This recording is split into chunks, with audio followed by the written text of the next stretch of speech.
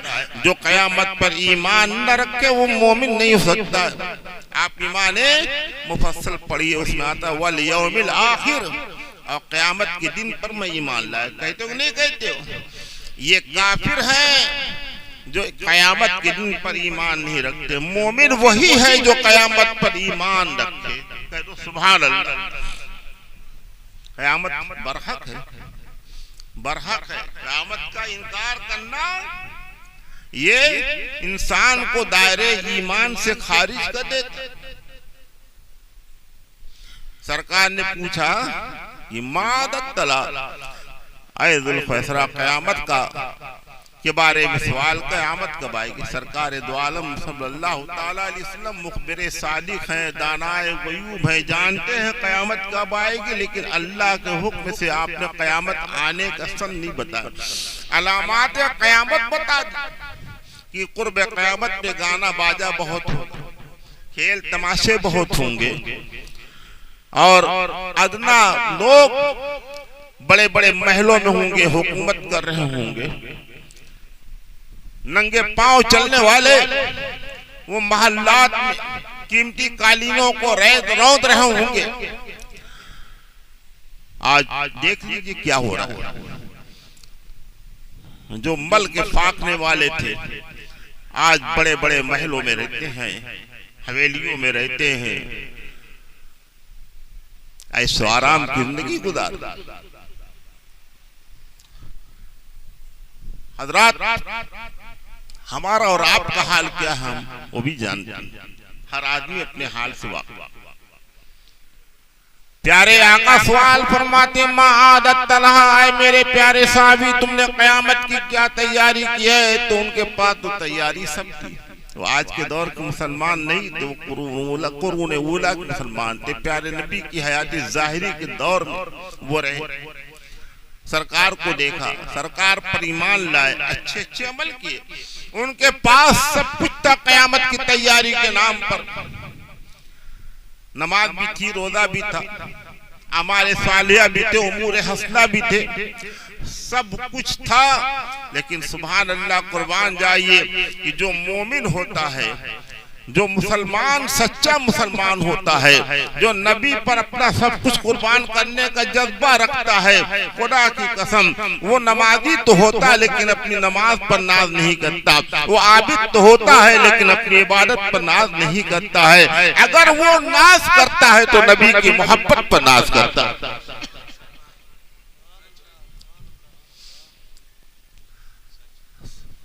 وہ صحابی رسول عرض کرتے ہیں یا رسول اللہ ما عادت لہا، میں نے قیامت کی کوئی تیاری نہیں کی ہے۔ کہہ دو سبحان اللہ۔ کیا فرماتے ہیں کہ میں نے قیامت کی کوئی تیاری نہیں کی ہے، الا انی احب اللہ ورسولہ، مگر یا رسول اللہ میں اللہ سے اور اللہ کے رسول سے محبت کرتا ہوں۔ سبحان اللہ۔ یعنی یا رسول اللہ میرا اگر کوئی سرمایہ آخرت ہے، میری آخرت کی کوئی پونجی ہے، قیامت کی کوئی تیاری ہے، تو صرف یہ کہ یا رسول اللہ میرے سینے میں آپ کی محبت ہے، یہی میری آخرت کا سرمایہ ہے۔ اسی لیے کسی صاحب دل نے کہا ہے بڑی پیاری بات کہ نہ طاعت پر، نہ تقوی پر، نہ زہد و اتقا پر ہے، وہ اور ہیں جو اپنے گھٹے پر ناز کرتے ہیں۔ کہہ دو سبحان اللہ۔ لیکن جو سنی صحیح العقیدہ مسلمان ہوتا ہے اپنے گھٹے پر ناز نہیں کرتا ہے بلکہ نبی کی محبت پر ناز کرتا ہے۔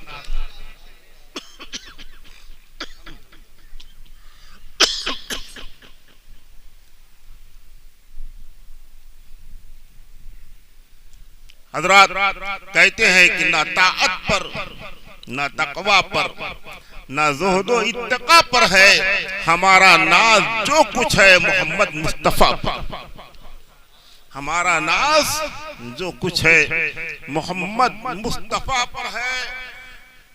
آقا نامدار صلی اللہ تعالی علیہ وسلم ان کے جواب میں فرماتے ہیں کہ انتا ما من احببتا، اے میرے پیارے صحابی گھبراؤ نہیں.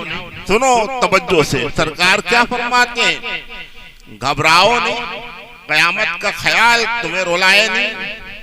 سبحان اللہ. تم جس سے محبت کرتے ہو کل قیامت کے دن اسی کے ساتھ رہو گے، اسی کے ساتھ رہو گے. اب ظاہر بات ہے کہ نبی سے محبت جو کرے گا، نبی جہاں رہیں گے محبت کرنے والا بھی تو ہی رہے گا. نبی رہیں گے جنت الفردوس کی بہاروں میں تو یقیناً ان کا غلام بھی نبی سے محبت کی بنیاد پر جنت کی بہاروں میں رہے گا. بے شک بے شک. ایک حدیث پاک اور سنا دیں، ختم کر دیں.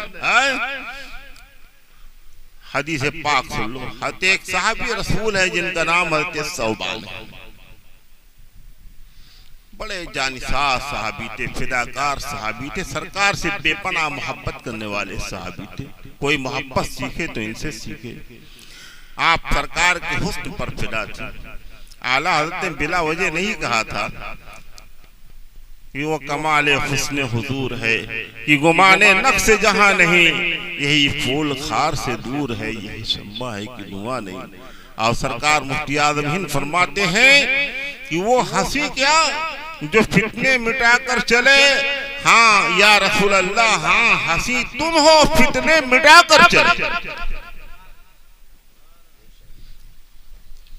حضرت ثوبان رضی اللہ تعالی عنہ ایک بار سرکار کی بارگاہ میں حاضر ہوئے. توجہ چاہیے آپ. سرکار دو عالم صلی اللہ تعالی علیہ وسلم کی بارگاہ میں حاضر ہوئے تو ان کی آنکھوں میں آنسو تھے.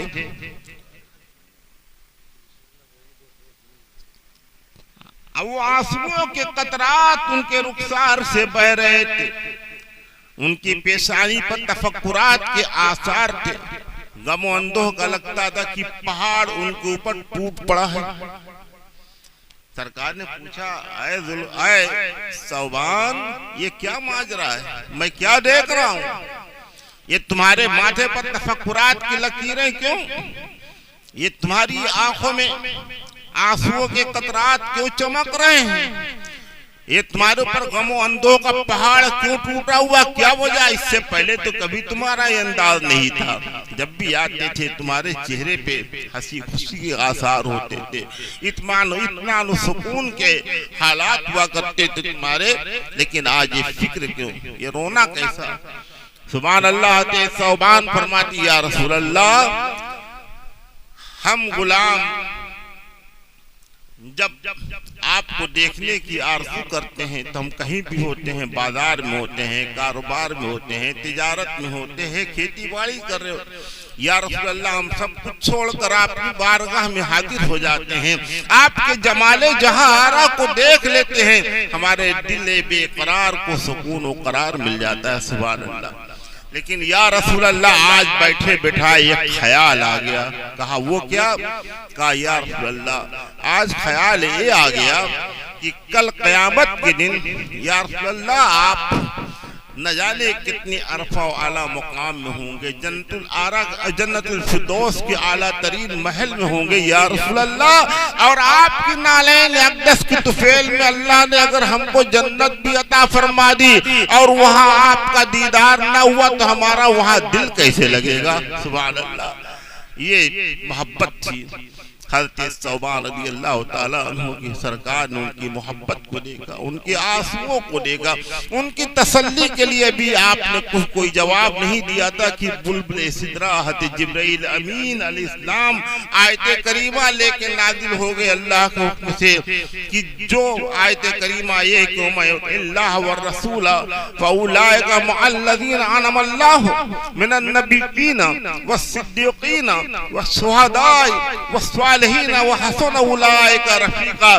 کہ جو انسان اللہ اس کے رسول کی اطاعت کرے گا تو یہ وہ انسان ان لوگوں کے ساتھ کل قیامت کے دن ہوگا جنہوں نے جن پر اللہ نے انعام فرمایا، یعنی انبیاء کرام ہیں، صدیقین ہیں، شہداء ہیں، صالحین ہیں، کتنے بہترین ساتھی۔ صحابہ کرام کو تسلی ہو گئی اس آیت کریمہ کے نازل ہونے کے بعد کہ ہم پیارے نبی سے محبت کرتے ہیں، ان کی اطاعت کرتے ہیں، کہ انشاءاللہ کل قیامت کے دن ہمیں نبی کے دیدار سے محروم نہیں ہونا پڑے گا، بلکہ ہمیں نبی کا قرب حاصل ہوگا اور نبی کے قریب رہیں گے اور نبی کا دیدار ہم کو ہوتا رہے گا۔ تو اے لوگوں، نماز پڑھیے، روزہ رکھیے، صدقہ و خیرات کیجئے، لیکن ساتھ ہی ساتھ نبی سے سچی محبت کیجئے۔ وہی عبادت اللہ کی بارگاہ میں قبول ہوتی ہے جو نبی کی محبت کے ساتھ ادا کی جائے۔ بغیر نبی کی محبت کے اگر عبادت کی جائے گی تو عبادت تمہارے منہ پر مار دی جائے گی، اللہ کی بارگاہ میں قبول نہ ہوگی۔ سب سے اولین چیز کیا ہے؟ نبی کی محبت ہے، سچی محبت، اور ایسی محبت کہ محبت نبی پر آپ وقت آئے تو اپنا سب کچھ قربان کر دیں کہ محمد سے وفا تو نے تو ہم تیرے ہیں، یہ جہاں چیز ہے کیا لوح و قلم تیرے ہیں، خوب کی سیر چمن پھول چنے شاد رہے، باغ با جاتا ہوں گلشن تیرا آباد رہے۔ وآخر دعوانا ان الحمدللہ رب العالمین۔ آخر میں آپ کے لیے ایک جملہ دعائی